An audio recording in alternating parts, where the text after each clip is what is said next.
Well, hey everyone, welcome to this short video session today with Dr. David Watson. And my name is Matt Reynolds. I serve as the president of Spirit and Truth. We're a church renewal and equipping ministry. And I'm here with Dr. Watson, who is on our board of directors for Spirit and Truth, but serves primarily as the academic dean at United Theological Seminary in Dayton, Ohio. And we're here today because we've got a really exciting announcement. We've been so excited to be able to share this with you that coming up on June the 1st, we're launching a brand new online magazine called Firebrand. And you'll be able to find that new publication at firebrandmag.com. And it's a free online magazine. So we're pumped about this. We've been working hard to get this ready to go. And we're excited to share it with you. Before we jump into the details, just a couple of quick things. 3 ways that you should follow this so that you can make sure you're in the loop with everything. One, on the links that are to this within this video post, like the Facebook page, go to at Firebrand Mag on Twitter and follow us on Twitter. And then probably most importantly, click the link to subscribe to our email list so that you can get the new content and articles right in your inbox as things are published. So make sure you follow us in all 3 of those ways before you get off this today, so that you're getting all the new stuff that's coming your way. So David, this is an exciting day to be able to share that this is coming up. Yeah, it is exciting. You know, you're the lead editor for Firebrand, and you've been I'd call you the chief instigator of this whole thing. And I wondered if you could just share with us kind of 2 basic questions to begin with. Number 1, what is Firebrand? And 2, why do you sense a need for this kind of online magazine? Firebrand is, as you said, it's an online magazine, but it's really focused on the Wesleyan tradition and intellectual discourse in the Wesleyan tradition. It's not a scholarly journal. It's not something like Methodist Review. It is pitched maybe at the level of a magazine like First Things or Touchstone, something like that. And we will receive submissions, and we do have an editorial board that will make decisions about those. But really, Firebrand is a place to have for people in the various Wesleyan traditions, not just the UMC, but really anyone who is strongly influenced by Wesley or members of churches that trace their roots back to Wesley. You know, for people in these churches to have kind of high-level discussions about matters of faith and practice. You know, what does our faith mean? How do we live it? What are the ethical implications of our faith? And so we have different categories of topics like Bible and church history and Christian living and things like this. I just sensed a need for this. I think that in the Reformed tradition, they've done a really good job of getting their message out there in public and having a lot of different venues where you can learn about the faith from their perspective. And I mean, they really go in depth with these things. These are not light discussions. And groups like the Gospel Coalition, for example, have done a lot of work in this regard, and they've made a lot of progress. In the Roman Catholic tradition, you have a venue like First Things, for example, and there are other venues as well. It's more difficult to find that kind of venue within Methodism. Certainly, we do have some really good publications. I really like Catalyst, for example. I think Ministry Matters puts out some good things, but there's nothing quite like what we're envisioning with Firebrand. And so I think for some people, this is going to be kind of hitting the sweet spot of where they want to frame their discussions among the spiritual children of Wesley. Yeah, amen. Tell us, you mentioned the editorial board. Tell us a little bit more about that, because as we've been putting this together over the last month or 2, you've really recruited an incredible group of scholars representing many institutions across the country. So I want to share a few of the folks that are involved and kind of how you put that team together. Well, the assistant lead editor is Dr. Suzanne Nicholson. currently at Malone University, but she will be moving to Asbury University in the fall. She just accepted a position there. Um, but we have a lot of other people on the editorial board. Um, for example, uh, my friend Joy Moore is on the board, um, and Jason Vickers is on the board. Ryan Danker. Um, it's a fairly diverse board. We have Elvin Sadler, who is the I forget his exact title, but he's a high-ranking officer in the AME Zion Yeah, tradition. General Secretary, I think, Yeah, right? general secretary. Yeah, in the AME Zion Church. We got a lot of good people Yeah. on the board, and they're not all academics. We have lay people, we have pastors, and so I think we'll have a good representation of people to whom we can send out articles for review and editing as they arrive. Yeah.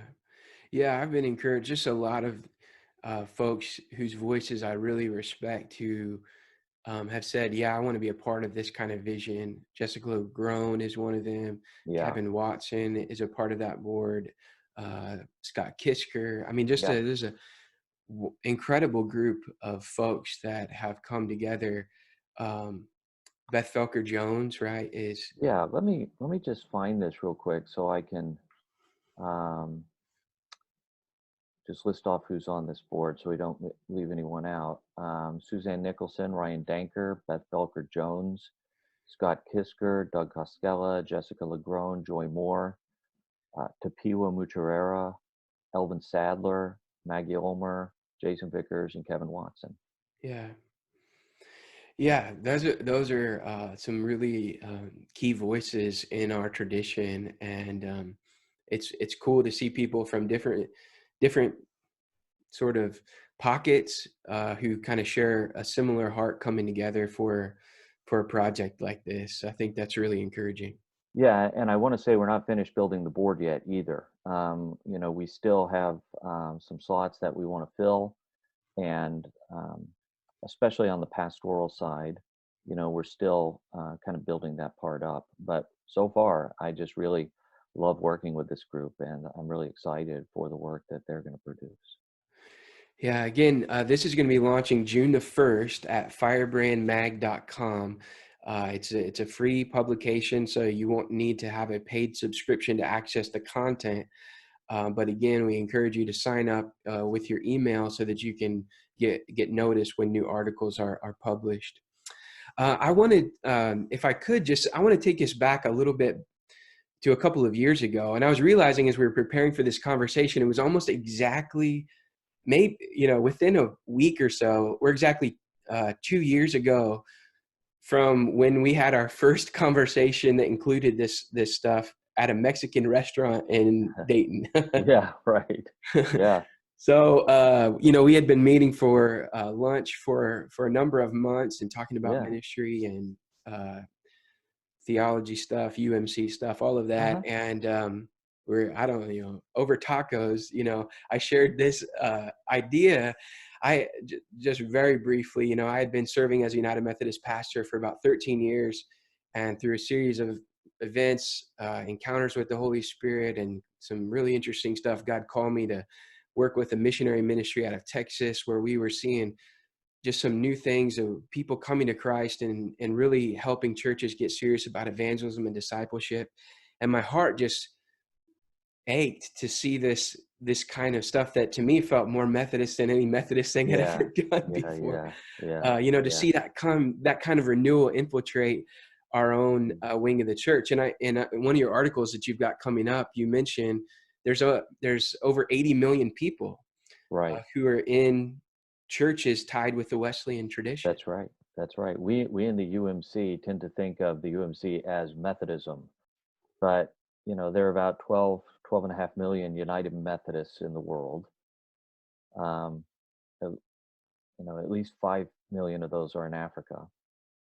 But then throughout the world, as you said, there are 80 million Methodists. And so the vast majority of the people called Methodists worldwide are not United Methodists. It really is a very broad movement and a global movement. Yeah. And so that day, I remember that morning I had woken up, and this may sound odd to people, but God just kind of hit me over the head with this idea of taking some of the things I've been learning and seeing that were not really in the Methodist stream, and trying to be a catalyst to bring some of that back into the stream that shaped me and formed me for my whole life. Hmm. And we had a pre-scheduled a lunch that day, and so I had written all these notes. I came to lunch, and I just candidly, I thought, this is a stupid idea.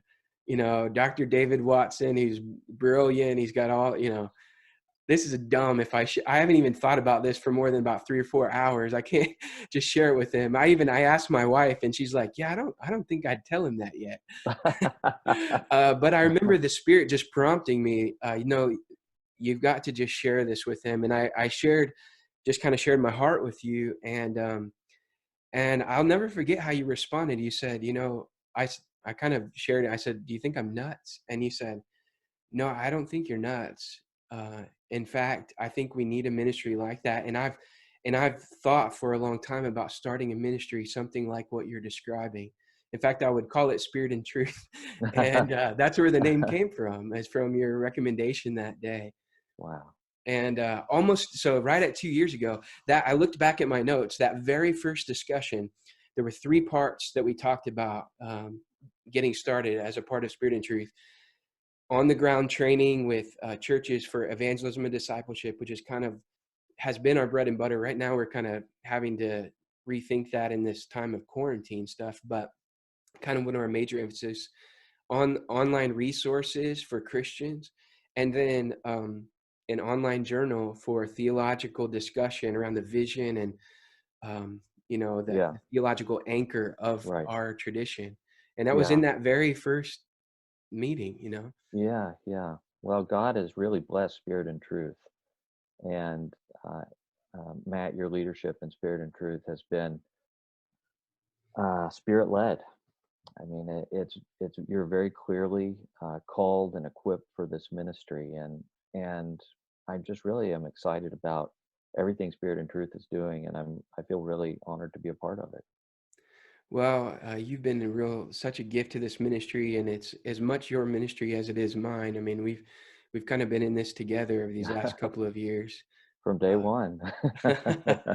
From day Yeah. one. And Yes. so in your one of your articles that's kind of launching Firebrand, that's going to be coming out on June the 1st, one of the things that you talk about in there is, why would a theological publication like this, maybe trending towards a little bit of a heady discussion, why would that be tied to a renewal ministry that's also, kind of on the streets helping people share Jesus and these kind of things Yeah. with Spirit and Truth? So could you share more about that? Because I love the connection of those two things, but share with the folks why you see those two things as related. Well, I think that the work of renewal has to be tied to theology. Hmm. Um, the renewal of Methodism is in part going to be a theological renewal. And that means that we are, I mean, part of what we are after is a process of recovery. So we're trying to recover for today's church practices and theological ideas that to a certain extent have been lost now in Methodism. And so we want to kind of explore our own tradition and see, for example, the work that Kevin Watson and Scott Kisker have done on the band meeting. I think that's so important. And I see band meetings catching on throughout the church today, but we had abandoned those by and large, for a long time. And so just kind of digging down into our own tradition, probing its depths and saying, um, what have we lost? What do we need to recover? And what do we need to let go of? I think it's good to have public conversations about that. Yeah. Renewal that's not undergirded by clear theological principles is probably going to be short lived. Mm. If you read through Wesley's works, I mean, Wesley was not a systematic theologian, but his works are deeply theological. And the hymns of Charles Wesley are perhaps our greatest theological treasures.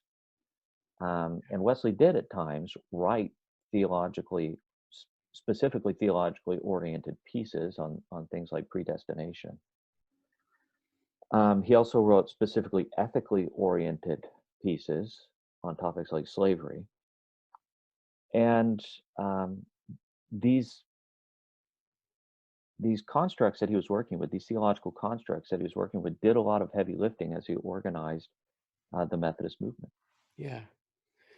Yeah, I love that.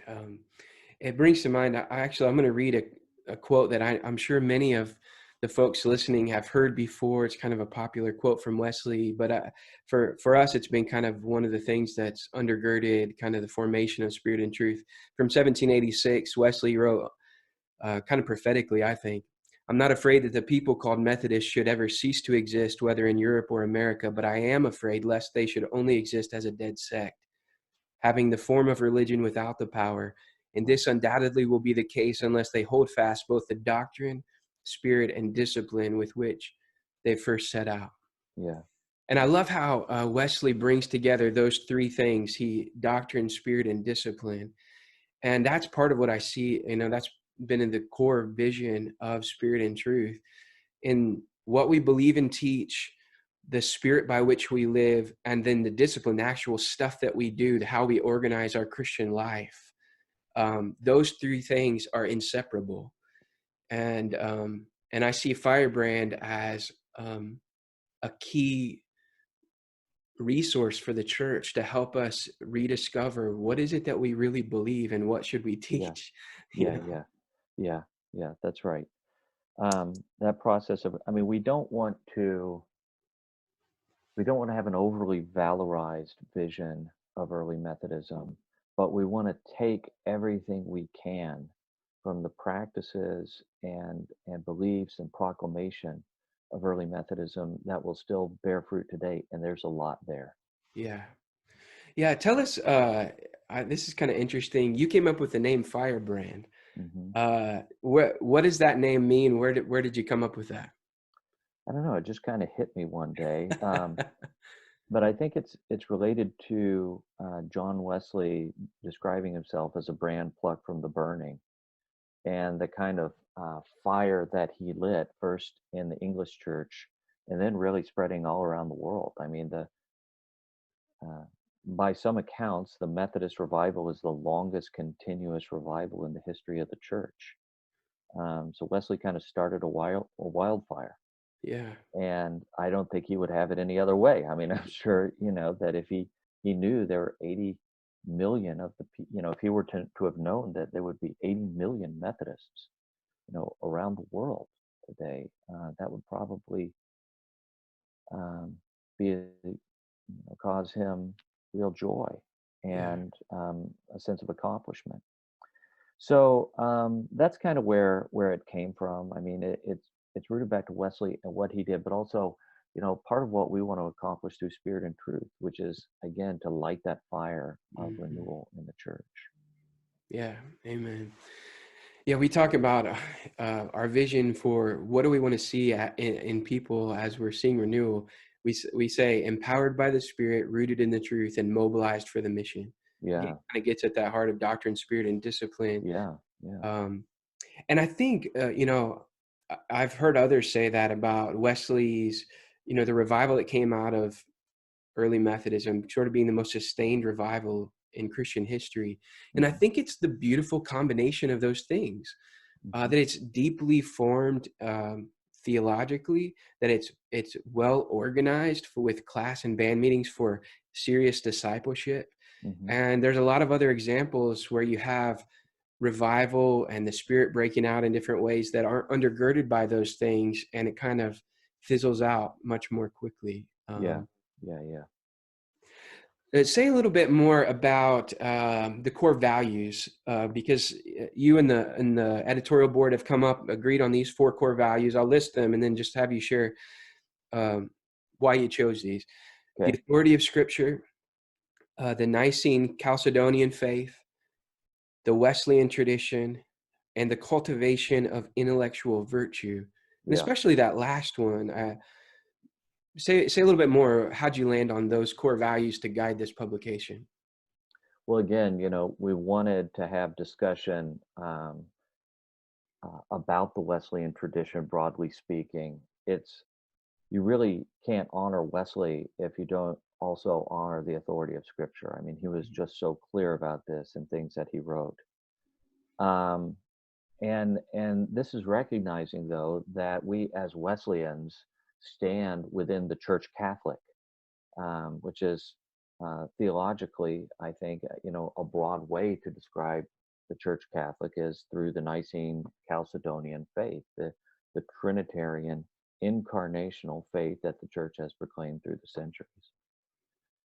Um, in terms of intellectual virtue, um, this is something that is just really missing in a lot of public discourse today. Uh, Fair play, for example, logical coherence in argumentation, empathy. In the world of blogs and social media, a lot of this has been lost. Now, I'm not saying you never find it. At times you do, but there's a lot more intellectual vice and intellectual virtue. And so we wanted to kind of stake out a particular way of arguing, that we're not interested in kind of the ad hoc arguments, or not ad hoc, ad hominem arguments that one so commonly finds in social media. We're not interested in angry screeds or something like that. We really do want to put out content that has intellectual power and is rooted in intellectual virtue, because we think that these are very important for advancing the work of the theological work of the church. Yeah. Yeah, and I'm excited about that because yeah, I do think it's rare in the online world today to find that. Um, for example, It can be you hard to talk a lot find. about when you're critiquing someone, presenting your understanding of their case in a way that they would think is fair, Right, right, right. uh, and that's just not the case in most of the blog Twitter No, world. no, no. There's a lot of intellectual laziness Yeah, online, and that doesn't help us. I mean, when we caricature the arguments of our opponents, it really doesn't help us make intellectual progress. yeah. And I think it matters to the mission, like what we understand about who God is and how we respond to God as humans. I mean, the kind of things that this is what theology is about. I mean, these things matter. What we believe matters, and it's Yeah, not just for folks that sit in an academic institution right. somewhere. These are the ideas that shape how we live everyday life. Yeah, right. That the teachings of the church are in and of themselves a kind of means of grace. Yeah, yeah. Well, we probably have to wrap things up for today, but I'm so excited about this. And I want Yeah, to me just too. say thank you for all your work and your willingness to spearhead this new venture called Firebrand, because Yeah. I think it's going to be a gift. I'm praying it's a real gift to the church. So, Well, it's an honor to do it, Matt, and I'm glad to be partnering with you in it. well, thanks, David. Another quick reminder for folks: 3 things that you ought to do right now. In fact, I'm going to give you a fourth one. Even one, follow us on Facebook with the Firebrand Mag. You'll see the link in the video post. Follow us on Twitter at Firebrand Mag, and then subscribe with your email to the link that's listed there, so that you can get all of the content when it comes out. Also, the fourth thing I would say is, would you help us by sharing this out? This is something brand new. We're starting from scratch. And so you could help us out a lot by just sharing this with your friends, posting it on your own social media, all of that kind of thing. One last thing I'll say too, we are looking for sponsors in order to make this kind of level of content free for the public to be able to just, give this as a gift for the good of the larger church. We need sponsors. So if you yourself personally, or your church, or you're part of an organization that would like to be a sponsor, There'll be information about all of that when we launch on our website, June the 1st. You also could just send us an email if you're interested in that. You could send that to info@firebrandmag.com. And thanks for your partnership in helping us to offer this to the church. And I guess I would just want to close with this one thought. I was messaging with David and a few others the other day, and it just hit me. We didn't, I don't think, on purpose choose June the 1st for a real spiritual reason. It was more of a just practically timeline and kind of stuff. But I realized the other day, and I don't think it's an accident, that Firebrand's launching the day after Pentecost. And I really believe that God is stirring his church right now, and in some cases bringing us to the end of ourselves so that he can pour out his Spirit and his truth in a fresh way for the sake of a world that desperately needs it. And so we're praying. I know David's heart and my heart. We're praying that Firebrand could be one catalyst to that end. And thanks for joining us today and for tuning in, and watch for lots more in the future. This is just the start, and so we'll be sharing more as time goes on. David, anything else you want to share? No, this is great, Matt. Thank you. All right, thanks everyone. We'll see you again soon. God bless.